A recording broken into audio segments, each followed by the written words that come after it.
Hello, internet people on YouTube. I know some new people just subscribed, so hope you enjoy all that 500 plus videos worth of content. Hope you watch at least a couple of them. Okay, I have a confession to make.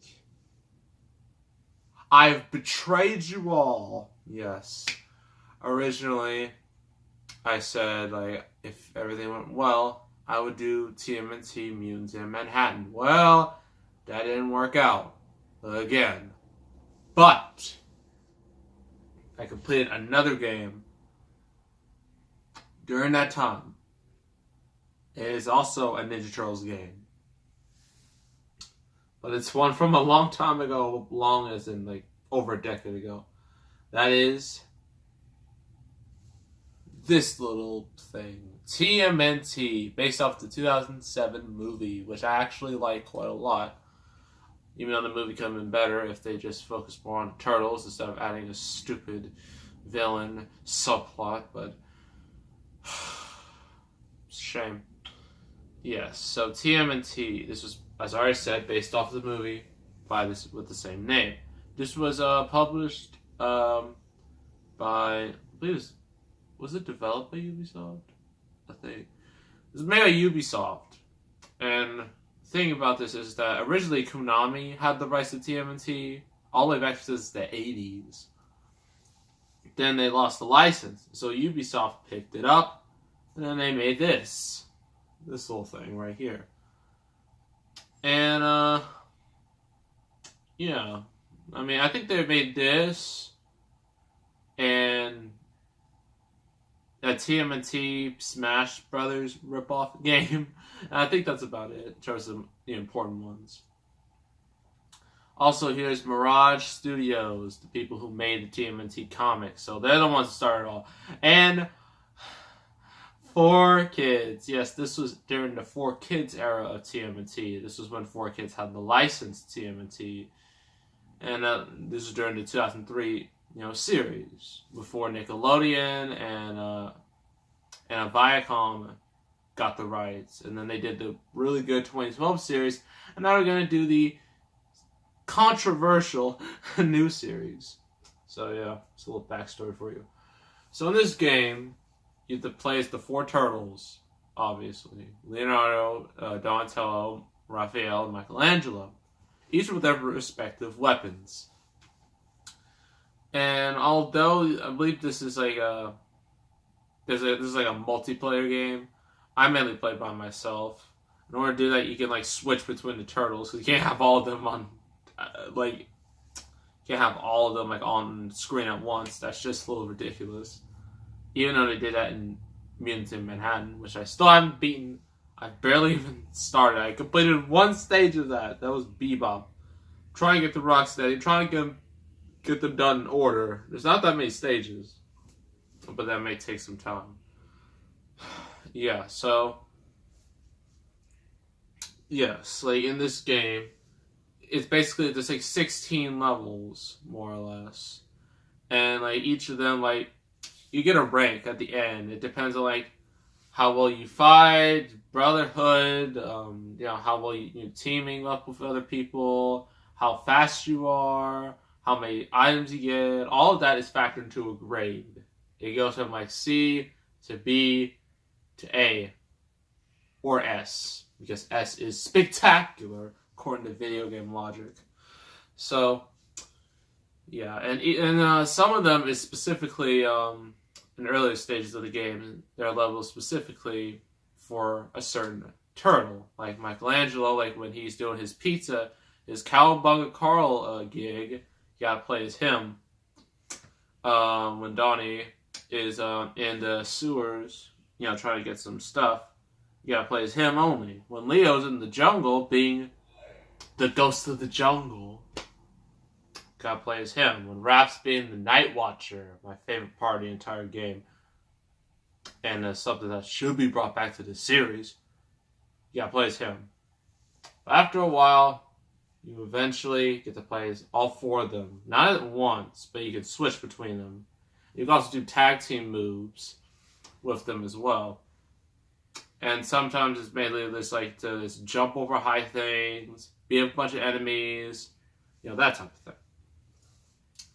And the game is told in a flashback, sense, from the movie. And it even shows cutscenes from the actual movie. And they don't look very good because this is Nintendo Gamecube.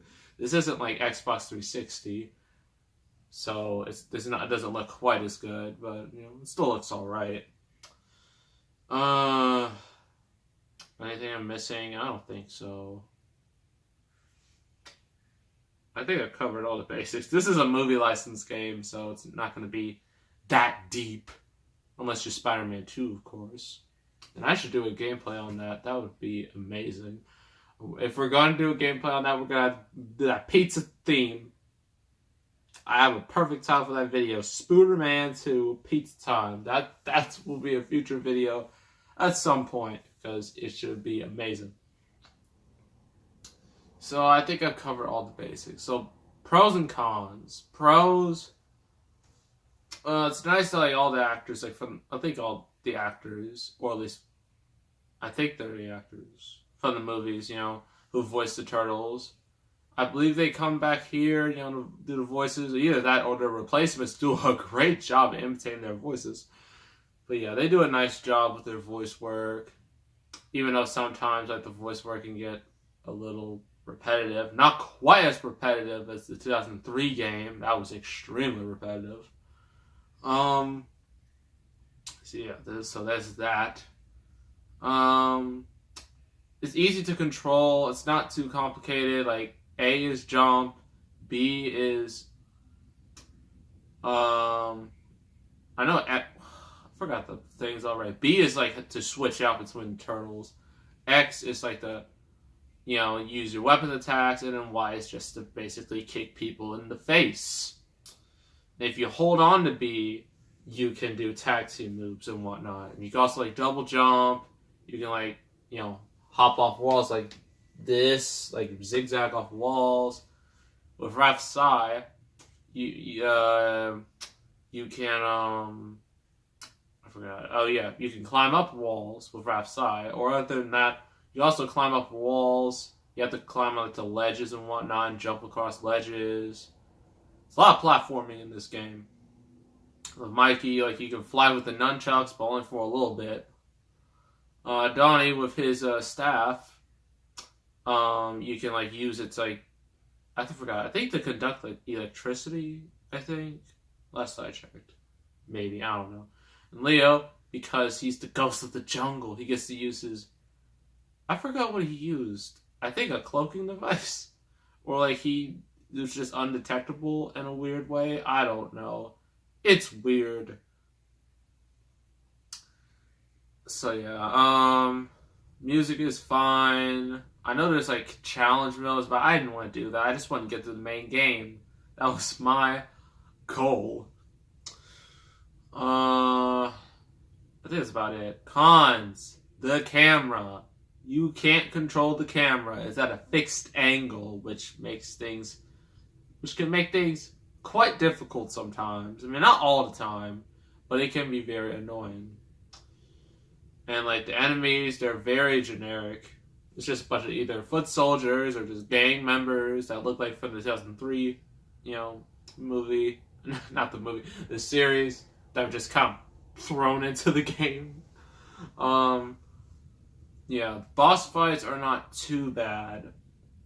The end boss fights can be very difficult, especially for me, because I had to look up how to beat them properly, and once I did that, it was game over, and I was like, okay, cool. That's the end of that. Time to review. Yeah, the boss fights, this game is super simple, to the hardcore gamer. If you're a kid, you might struggle a little bit, or not. Depends on how good you are at games. I think that's about it. Well, I guess the combat, it's just basically, it's not It's like you go to a certain point in the level, and then everything just stops. It just says fight, and then there's a bunch of enemies just pop up out of nowhere. You gotta beat them all up. And on your screen, if you play this game, there's a bunch of stars, and for each star you get, like, if you kill an enemy, you get a star. If you fill all the stars on the screen, you can go into, basically be like, as long as you don't get hit, basically be invincible. You can kill enemies with one hit, as long as you got all the stars on the screen. And sometimes that can be quite difficult to get. I mean, in the earlier levels, it's easy. Later levels, no. But when you do get it, although it is very satisfying, you only have a limited amount of time, because that thing drains fast. But you can refill it slightly by beating up more, guys during that phase. But once it's over, you gotta do it all again. And it can be very, very annoying. Platforming, more or less. A lot of times it's fairly simple, but there are a couple times where it's extremely frustrating. Like, you think you're jumping in the right place, but then you miss, and it's just the worst feeling ever.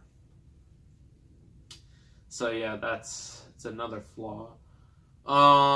Overall, it's an inoffensive game. It's not a terrible game, but it's not a great game either. I mean, if you can find this somewhere, if you just want just a quick little game, that's not too difficult. That's just, if you're a Ninja Turtles fan, you might like this game. I heard the GBA version of this game, which isn't the same version, but I heard that game is actually really good. But I don't have a Game Boy Advance, so I can't play it. This is the best I got. So overall, I'm gonna give this game 6 out of 10. Not bad, but not great either. So that's TMNT. And that means in Manhattan, it will happen eventually. I don't know. Yeah, so that's that gameplay review. So make sure to subscribe, like this video, leave a comment. I will see you all next time. And I am out.